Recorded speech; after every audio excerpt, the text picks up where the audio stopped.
Imagine you're sitting in your doctor's surgery. Your heart is racing, your chest feels tight, your thoughts won't stop. You can't relax, you can't sleep. It feels as though your body has become trapped in a permanent fight or flight mode. The doctor has a decision to make about you. One option is to prescribe diazepam, a medication that has helped millions of people over the past 60 years. The other sounds almost too simple to be taken seriously: regular exercise. Which one would you choose?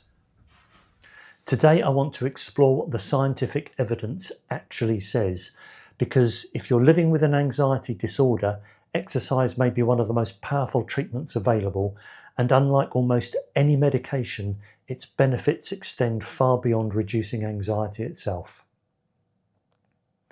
My aim with this channel is to make you an expert in your own body, because when you understand how your body works, you become better equipped to make informed decisions about your health. And if that's of interest, then please like and subscribe.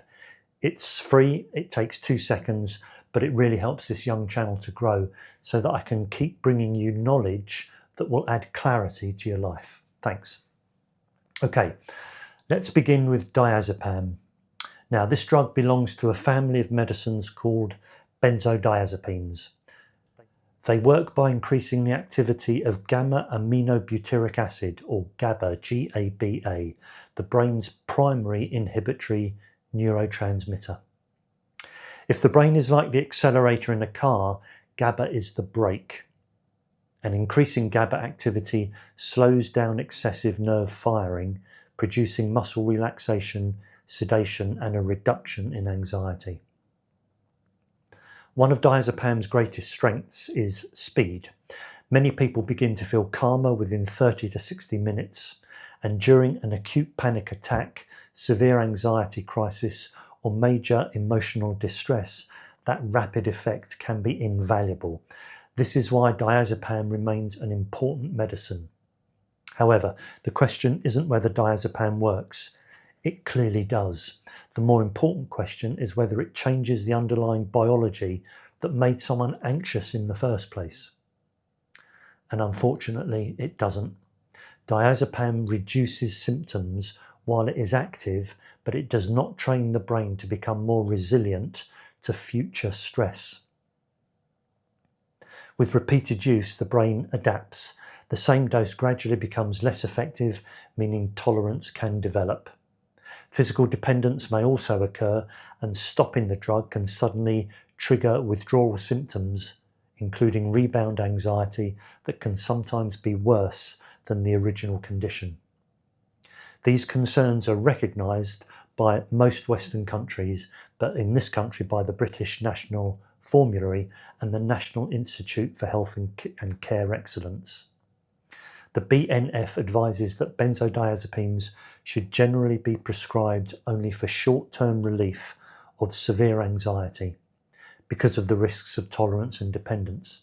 Likewise, NICE recommends a stepped care approach to anxiety disorders, prioritising psychological therapies for long-term management and advising against routine long-term benzodiazepine use because outcomes are generally poorer than with other evidence-based treatments.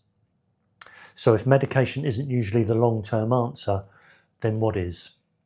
And this is where exercise enters the story. Most people think of exercise as something that strengthens muscle or improves cardiovascular fitness. In reality, it may be one of the most powerful biological interventions available for the brain. Every time you exercise, your body releases an extraordinary cocktail of chemicals. Endorphins help reduce pain and improve mood. Endocannabinoids, our own naturally produced cannabis-like molecules, promote feelings of calm and well-being. Your skeletal muscles release signaling proteins called myokines that communicate directly with the brain and immune system.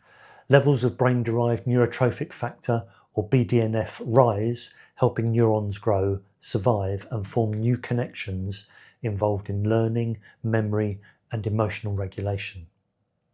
Rather than simply suppressing anxiety, exercise begins changing the biology that contributes to it. One of the biggest changes occurs within the body's stress response. Many people with anxiety disorders have an overactive hypothalamic pituitary adrenal axis, the HPA axis.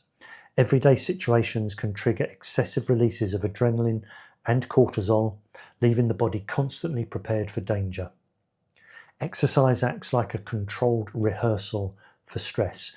Each workout briefly activates this stress system, but once exercise stops, the body learns to switch the response off more efficiently. With repeated training, many people have become physiologically better at recovering from stress. The same stressful event produces a smaller hormonal response than it once did. In other words, exercise doesn't remove stress, it teaches your body to cope with it. And there is another fascinating mechanism. People with anxiety often become frightened by perfectly normal bodily sensations, a pounding heart, rapid breathing, sweating, or feeling hot. Those sensations become associated with danger. Exercise deliberately reproduces every one of those sensations, yet during exercise, nothing catastrophic happens. Repeated exposure teaches the brain that these physical feelings are not dangerous. Over time, this reduces fear of the body's own responses and increases confidence in everyday life. And exercise doesn't only mean walking, jogging, cycling, or swimming, of course. Resistance training appears to be extremely beneficial as well. In fact, it may well give the best improvement to one's mental health over and above all other forms of exercise. Studies have shown that lifting weights and other forms of strength training can reduce anxiety symptoms while simultaneously preserving and building skeletal muscle. And that matters because a muscle isn't simply there to move us around. It acts as one of the body's largest endocrine organs, releasing signaling proteins called myokines that communicate with the brain, regulate inflammation, and may contribute directly to improved mental well-being. Stronger muscles are increasingly being recognised as part of a healthier brain. And this creates an interesting contrast with diazepam. While the drug can provide valuable short-term relief from severe anxiety, its sedative effects often make people less physically active. Over weeks, months, or years, that reduction in activity can contribute to declining muscle mass and strength, particularly in older adults who are already vulnerable to sarcopenia. The British National Formulary also warns that benzodiazepines increase the risk of falls because they impair coordination, balance, and reaction time. So while resistance training helps preserve one of the body's most important organs, skeletal muscle, long-term reliance on sedative medication can unintentionally work in the opposite direction by making it harder to remain active. In other words, the drugs make you less likely to undertake resistance training, which will make the anxiety symptoms worse, which makes it even less likely you can be capable of starting to build muscle, thereby adding to the risk of falls and so on into a doom loop.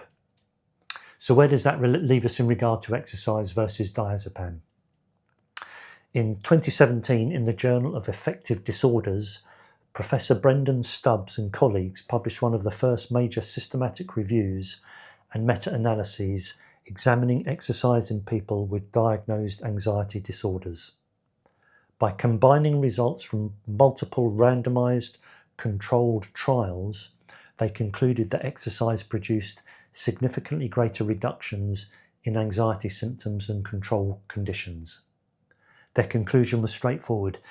Given its effectiveness and wide-ranging health benefits, exercise should be considered an important part of treatment. The evidence became even stronger in 2021. An updated meta-analysis, also in the Journal of Affective Disorders, led by Constance Ramos Sanchez, included the growing body of research published since the earlier review. Once again, the conclusion was consistent. Exercise produced small to moderate reductions in anxiety symptoms across a variety of anxiety-related disorders, confirming that the evidence base had continued to strengthen. Importantly, these weren't isolated studies. They represented the highest levels of scientific evidence available because systematic reviews and meta-analyses combine the results of many carefully conducted clinical trials rather than just relying on the findings of one experiment. The evidence extends even further. In 2019, in a review article, Philippe Schuck and colleagues analysed prospective cohort studies involving people who were initially free from anxiety disorders. They found that individuals who were physically active were significantly less likely to develop anxiety over time than those who remained inactive. In other words, exercise may not simply treat anxiety, it may help prevent it from developing in the first place. And that raises an obvious question. Could exercise actually replace medication? The answer is more nuanced than either side of the debate sometimes admits. One of the most balanced assessments came in 2024 from researchers at Duke University, led by Grace Stonerock and Professor James Blumenthal. Reviewing the available evidence, they concluded that exercise is indeed a promising treatment for anxiety disorders, but they also acknowledged limitations within some studies, including differences in exercise programs, participant characteristics, and research methods. Their conclusion was sensible. Exercise should not be viewed as a universal replacement for medication. Instead, it should be considered an evidence-based component of comprehensive anxiety treatment, and that distinction matters. For someone experiencing overwhelming panic attacks, severe generalized anxiety, or a crisis that makes everyday functioning impossible, medication can provide rapid relief. It may create enough stability for someone to begin cognitive behavioral therapy, return to work, rebuild confidence, and importantly, start to exercise. Medication can become the bridge. In severe cases, diazepam can break the doom loop and help you feel able enough to get back to the gym. And this might be the one thing that then allows you to come off the drug safely, but permanently, and of course under doctor's supervision. And what makes exercise so remarkable is that its benefits extend well beyond anxiety itself. It improves sleep quality, and sleep is one of the strongest regulators of emotional resilience. It reduces systemic inflammation, which is increasingly recognised as being linked with severe mental health conditions. It improves insulin sensitivity, lowers cardiovascular risk, strengthens bones, preserves muscle mass, and enhances cognitive function. It can increase self-confidence, create opportunities for social interaction, and provide a genuine sense of mastery over one's own health. Few medical interventions improve so many body systems simultaneously. Diazepam may reduce anxiety, exercise improves the person.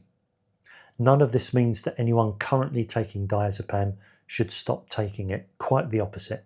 The British National Formulary warns that benzodiazepines should never be stopped suddenly because withdrawal can be serious and potentially dangerous. Any reduction should always take place gradually under medical supervision, but it is entirely reasonable to ask your doctor whether exercise alongside evidence-based psychological therapies such as cognitive behavioral therapy could become part of your long-term treatment strategy.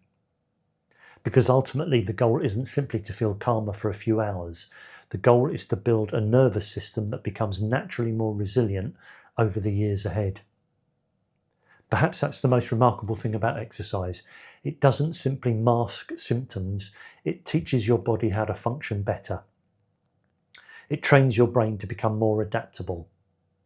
It strengthens your heart, your muscles, your metabolism, your immune system, and your emotional resilience, all at the same time. So if you or someone you know is living with mild to moderate anxiety, perhaps the question isn't whether exercise works. The scientific suggests strongly that it does. Perhaps the better question is this: should we be running towards the gym before we reach for the prescription pad?